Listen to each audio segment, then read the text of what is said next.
Most MLB fans think the owner just shows up, writes checks, and maybe high fives the GM, but the real job is very different.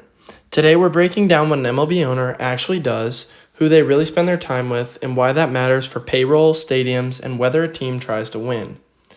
When you watch a game, you see the manager, the players, maybe the GM talking trades. You almost never see the owner, so it's easy to assume they're just rich people who own the team. In reality, the owner is the final boss of the whole franchise.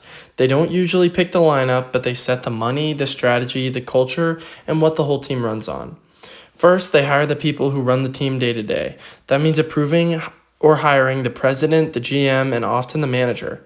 They don't scout every college shortstop, but they decide how to invest in scouting, analytics, and player development. Second, they set the budget. The owner tells the front office roughly how much they're willing to spend on payroll, bonuses, staff, and facilities. A big market owner might say, spend to win now, while another might prioritize staying under a certain number. That single decision shapes the team more than almost any single trade. Third, owners handle the really big stuff, new stadiums, renovations, and major partnerships. They're the ones meeting with city leaders, approving financing, and signing long-term deals that can lock a team into a certain revenue path for decades. Not all owners act the same, though. Some are very hands-on. They constantly talk with the GM, they care deeply about analytics, and push for aggressive spending. Others are more hands-off. They hire smart people, get a general direction, and stay out of daily decisions. You also have ownership groups. One person might be the controlling owner, but there could be 5 to 10 or even 20 investors with some say.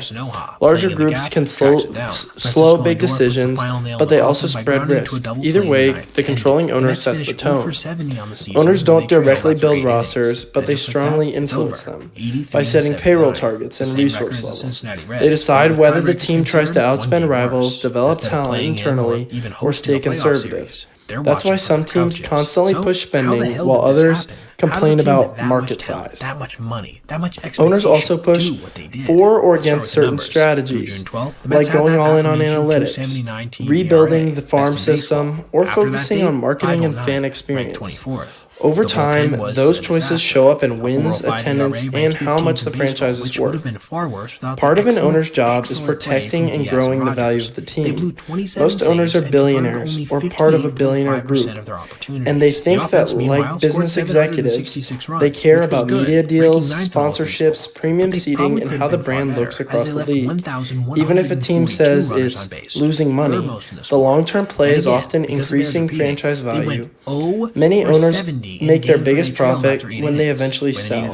That's why stadium deals, location, and market growth matter so much to them. So the next time you see an owner in the stands, remember, their real job isn't just watching games, it's hiring the people who run the team, setting the money rules, approving big decisions, and trying to make the franchise more valuable over time. If you want to see where money actually comes from in sports, we'll break down MLB teams and how they really make their money in the next video.